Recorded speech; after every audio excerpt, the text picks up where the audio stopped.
Hello everyone! Welcome to Let's Go Ancient!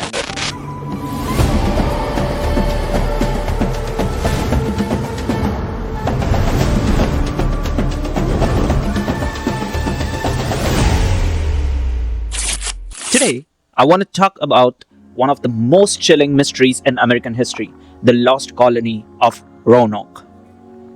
117 people, men, women, children, sent by England to build new life across the ocean, but when their gardener returned 3 years later, they were gone.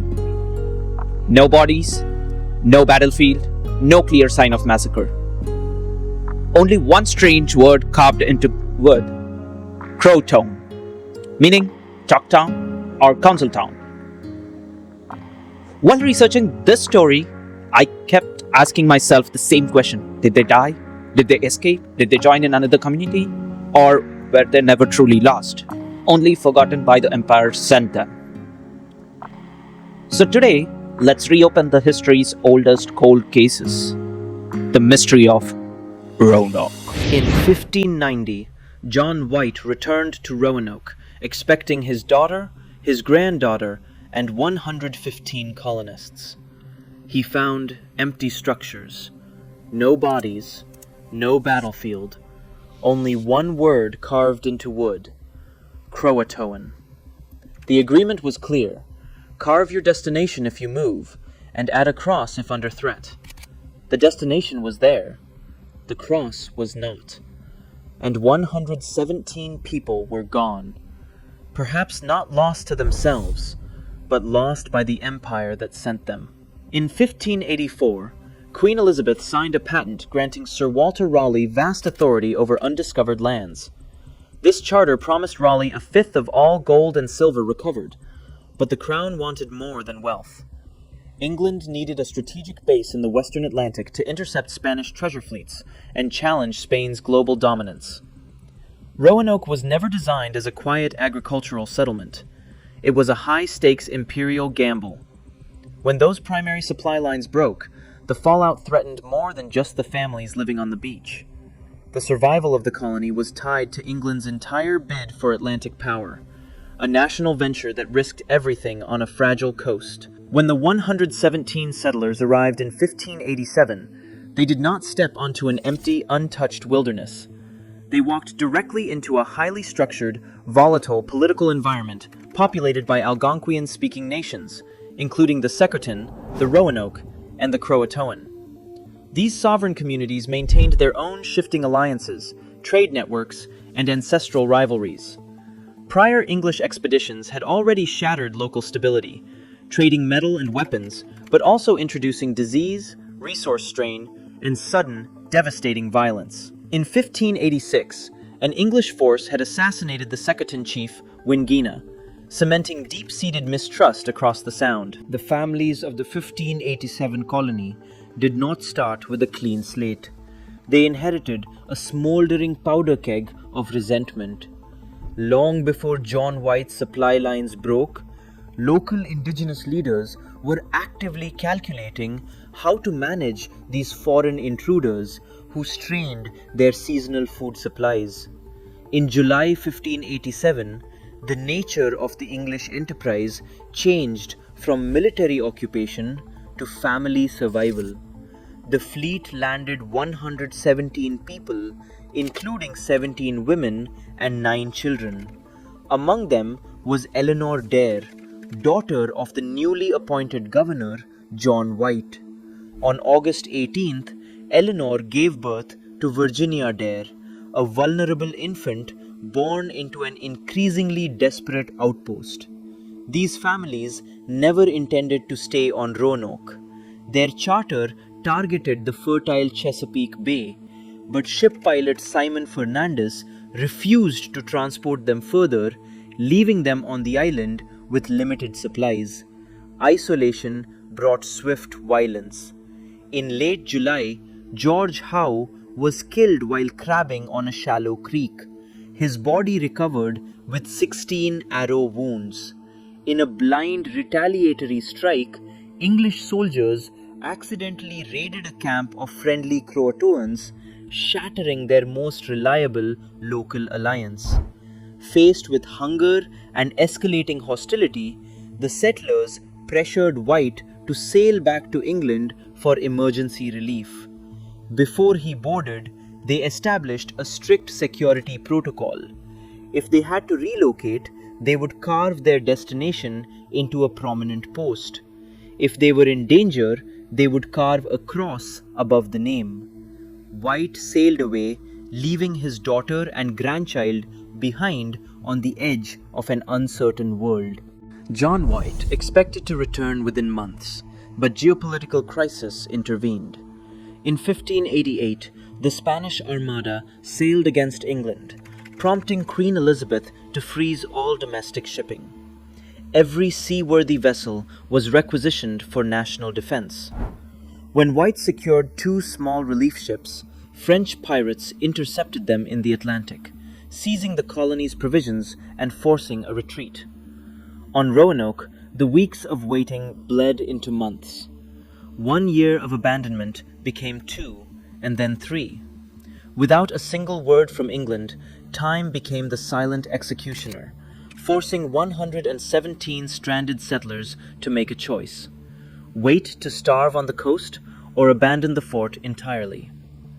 On August 18, 1590, John White stepped back onto Roanoke Island to find a silent, vacant outpost.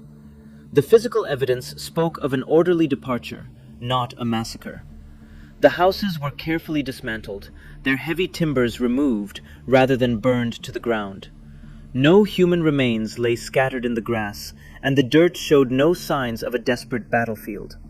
Instead, White found 2 deliberate markers: the letters CRO scraped into a tree on the Sound shore, and the word Croatoan carved in capital letters on a post near the entrance.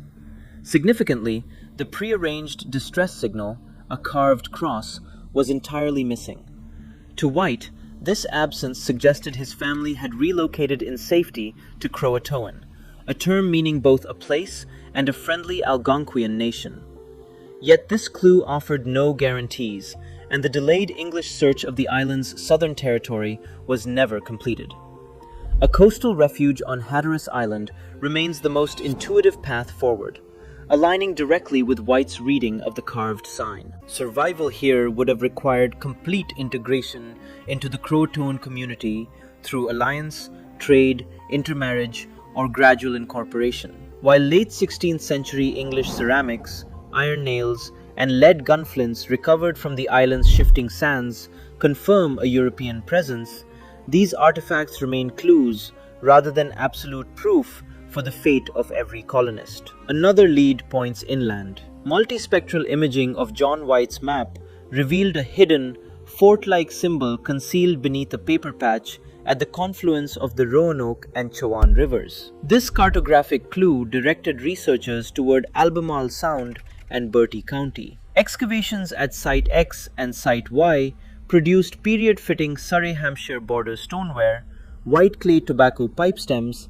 and an iron rapier hilt. However, these finds are highly suggestive of partial, short-term movement rather than a complete settlement solution. The case remains divided between a strong coastal lead to the south and a plausible inland extension to the west. Together, they hint at a fragmented fate, suggesting that the families of Roanoke did not vanish as a single, cohesive group, but split apart to survive across a highly volatile borderland. For 3 years, 117 settlers faced the absolute limits of human endurance. In a stranded outpost, stripped of English support, starvation, disease, and drowning were daily realities. Local alliances had deteriorated, and isolated skirmishes could easily decimate small groups weakened by hunger and fear. Yet, a single catastrophic massacre struggles against the physical record. When John White returned, he found no scattered bones, no burned ruins, and no defensive trenches. Most revealingly, the trees bore a carefully carved destination and lacked the prearranged distress cross. The silent fort did not tell a story of sudden slaughter, but of a calculated, orderly departure. The search for a single, tidy resolution misreads the nature of frontier survival. 117 abandoned settlers did not share a single end. They fragmented. Some integrated with coastal allies, others retreated inland, and some succumbed to hunger or isolated violence. In this decentralized struggle, local indigenous nations acted as the central decision-makers, choosing whether to offer trade, shelter, or resistance. Labeling these families lost views history through an English imperial lens, obscuring the complex tribal diplomacy and native choices that ultimately dictated where the survivors went and who they became. Modern excavations at Fort Raleigh and the surrounding sounds recover scattered fragments, Surrey Hampshire pottery, wrought iron nails, and faint soil disturbances. Yet, these physical traces reach a hard scientific limit. Shifting dunes, coastal storms, and 4 centuries of Atlantic erosion continually reshape the outer banks, erasing primary soil layers. Later 17th century settlements and native trade activities mingle with the Elizabethan deposits, muddling the timeline. An iron rapier or a stoneware shard can confirm a European presence, but it cannot name the hand that held it. In these unstable sands, even strong clusters of evidence fail to provide final proof. 4 centuries later, this cold case reminds us that history is written by those who return, not those who stayed. The colonists were never lost to themselves, only to the empire that forgot them. What do you think happened? Share your thoughts below and subscribe to reopen more history. What do you think happened to the people of Roanoke? Share your thoughts in the comments below. And please like, share, and support by subscribing. Until then, hasta la vista, amigos.